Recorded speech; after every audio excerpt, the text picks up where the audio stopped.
Welcome back to the channel. Happy spooky day, everyone. This is my favorite holiday because it's something people of all ages and backgrounds can enjoy by putting on silly costumes or meticulously crafted cosplays to have some nice, wholesome fun. Y'all voted for this episode and the last one in my community tab, but the plan is to have y'all pick every other episode, so I'll pick the next one right now. Let's do invulnerability. Today we're talking about vampire lordship. I'm Simeon Zoom and this is every single superpower ranked and explained episode 4. The difference between a vampire and a vampire lord lies in the hierarchy seen among vampire societies and media. What makes you a vampire lord has nothing to do with the specifics of your vampiric physiology, because it's all about the control you have over the vampires around you and your superiority as the alpha vampire. Reading directly from Superpower Wiki, the user possesses absolute power over all existing vampires, including themselves, and can freely bring new ones into existence. This power encompasses all kinds of monsters, from regular vampires, elder vampires, transcendent vampires, mystic vampires, mutant vampires, superior vampires, and even Damphir. I have no idea if I said that right. They can be controlled, summoned,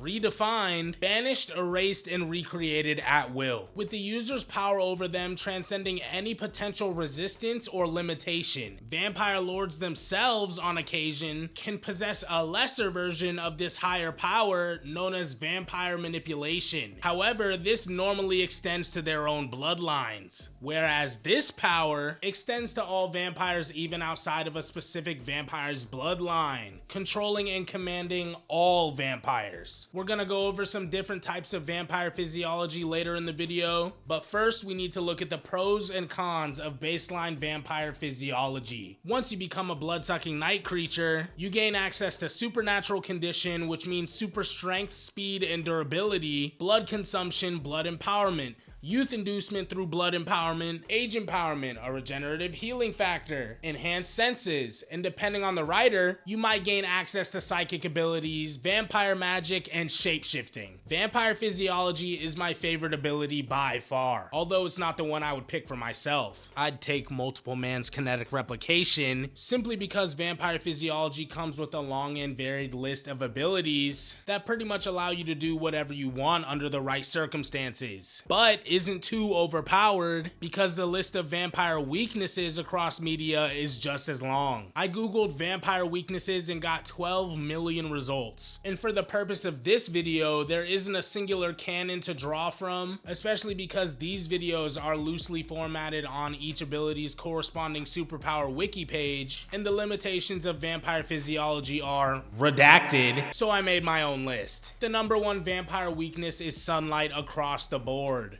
Vampiric entities with the ability to walk in the daytime are consistently some of the most powerful beings in their verse. Think Blade or Niklaus Michelson in the other originals. But we're still talking about baseline vampire physiology, so no sparkly creeps, only ash and bone. I like to think vampires are almost unkillable because of their healing factor, but have weak spots in the heart and head. It's a pretty common trope to kill vampires by decapitation or cardiovascular evisceration, so I would keep that as weaknesses 2 and 3. Then you have running water, which I personally enjoy as a limitation for vampires, because it's a clever way to write characters out of situations involving them that hasn't been done to death, and poses the interesting question, could vampires shower?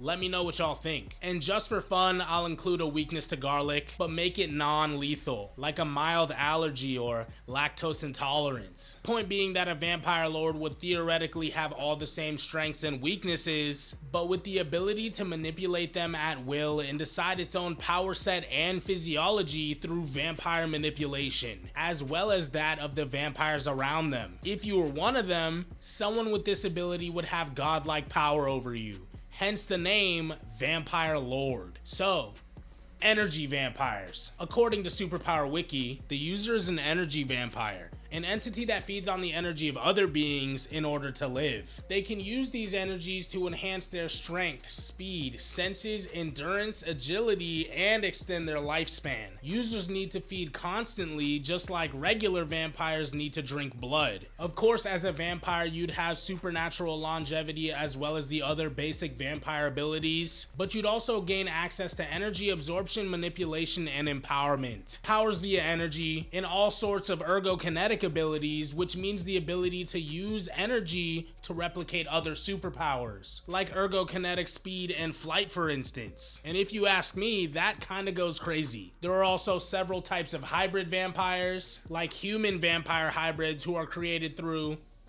coitus rather than as a result of vampirization, which grants them vampire traits while still being a conventionally living entity. Then we have werepires and vaywolves, which are vampire werewolf hybrids that at least appear to have more traits from one species than the other, which could affect your power set and quality of life drastically based on the traits gained from either species. I think the obvious choice for maximum effectiveness is to be more werewolf than vampire, because werewolves can walk in the sunlight and aren't cursed with immortality because they aren't usually undead. So if you were lucky, you'd get the werebeast form and psychic abilities, but not actual soullessness and death by a sunny day. I also found one type of hybrid I've never thought of before, that being vampire fairies, which despite being kind of hilarious, is pretty overpowered. They can fly, survive in sunlight, access esoteric power, and fairy dust on top of your normal vampiric abilities, like mind control, blood empowerment, and supernatural condition. We've all heard of zompires at this point, but if you haven't, I need you to comment whether or not you were alive in 2007. A zompire is a zombie vampire, if that wasn't obvious. The Darkseekers from I Am Legend are the best example of this. They're superhuman beings who are extremely light sensitive, but they don't drink blood, they procreate through a virus rather than vampirization, and they move like this instead of this. But of course, a zompire wouldn't have any more abilities than your standard vampire. It's just a mindless, feral version, which still might arguably be more dangerous in close quarters due to the probability of infection. Another subtype of vampires you might come across is the werebat. These are characters like Man-Bat Kirk Langstrom, Marcus Corvinus from Underworld, the Bat God Camazotz, and let me know what you think about this: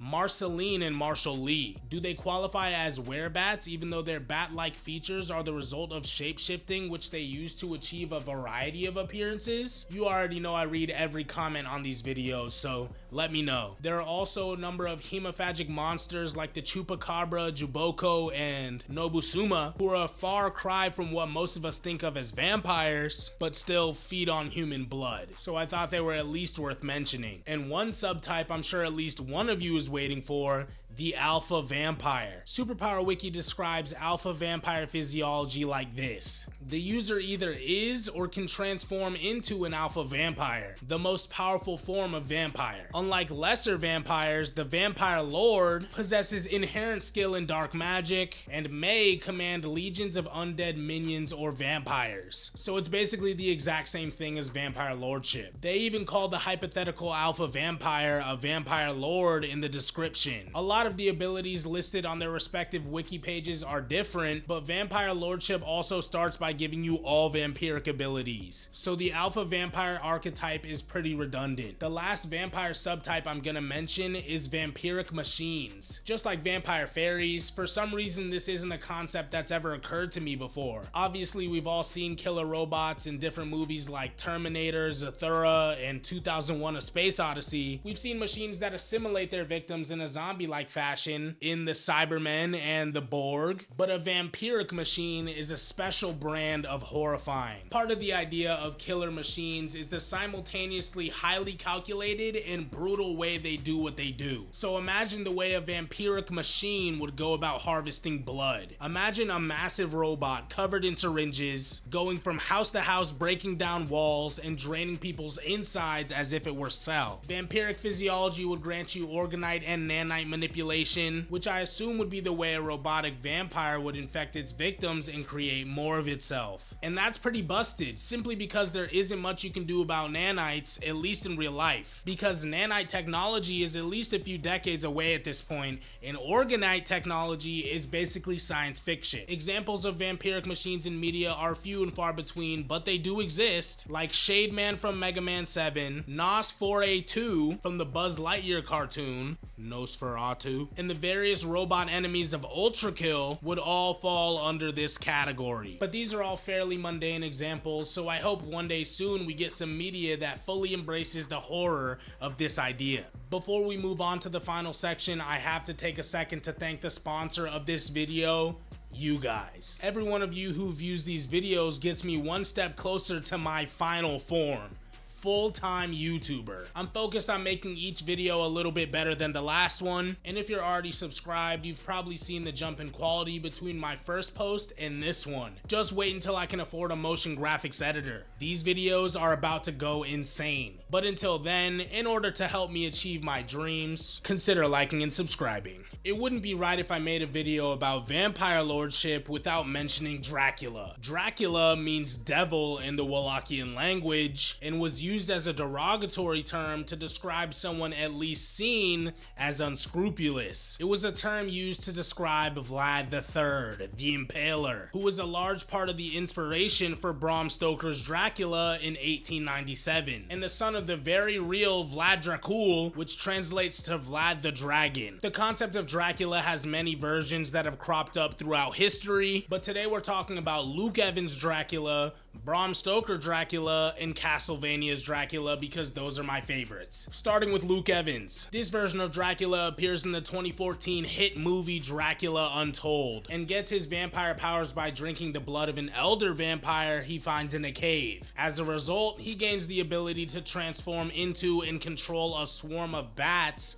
telekinetically. He has enhanced speed, strength, and senses, but also has a weakness to silver and the classic inability to survive the sunlight. Although he does actually recover from being killed by it, which is more than he can say for the rest of his vampire minions. This version of Dracula is large building level at his absolute peak because of this massive swarm of bats he uses to punch the Ottoman army, and could potentially be even higher because of his apparent ability to create and manipulate storms. On another note, I cannot believe this movie never got a sequel. It grossed $217 million globally on a budget of $70 million, and it ended by setting up for another story in the modern day. People love vampires. It's something the human race has found simultaneously horrifying and fascinating for thousands of years. What a missed opportunity. Next up is the original Bram Stoker's Dracula, who is an ancient vampire and operates on slightly different rules than what we're used to. He isn't killed by the sunlight, but is severely weakened by it. He possesses control over animals, but that control can be broken very easily. He's also a shapeshifter, but can become stuck in any given form if he's in it during sunrise or sunset. Obviously, this version of Dracula, or rather the story Bram Stoker created around him, was cool enough to spawn almost 200 years of copycat stories, but they didn't have power scaling in 1897, so he's a very grounded vampire. 100 years before Dragon Ball Z, readers didn't have a real desire for big flashy explosions in their supernatural mystery novels. So the antagonist of Dracula takes a bit of a sideline role even if the book is named after him. The real story is about Jonathan Harker and Van Helsing, but this version of Dracula is sub-wall level with the strength of 20 men, which is a lot to handle if you're a normal human, but he also has so many exploitable weaknesses. A good bit of the weaknesses we've brought up in this video came from this version of Dracula. He's a classic vampire at the end of the day and is even terrified of mirrors, crosses, and yup, garlic. So hide in the bathroom with a bowl of spaghetti and wait for your time to strike. And finally, we're talking about Castlevania's Dracula. This is the strongest version of Dracula of all time. We're talking multiversal power. In this universe, Dracula's castle is a manifestation of his power and exists when he exists. They're intertwined on a conceptual level, and that's important because the castle is actually its own dimension, which also has a mirror dimension connected to it. So Dracula's mirror mere existence sustains 2 universes. In Portrait of Ruin, he was capable of fusing with death itself, who is the universal embodiment of death itself. He's stronger than the Time Reaper, who threatened the entirety of Castlevania's temporal multiverse, and will infinitely be resurrected as long as there's chaos in human hearts. And not that it matters after the whole multiversal power thing, but he also has access to fire magic, lightning magic, absolute zero ice, teleportation, telepathy, spiritual corruption, and metaphysical possession, just to add insult to injury. I could honestly go on about just Castlevania's Dracula for another 2 hours, but instead I'm gonna go edit this video. Y'all have a happy Halloween and stay safe. Like this video, leave a comment about something I got wrong or forgot about, and y'all have a good one.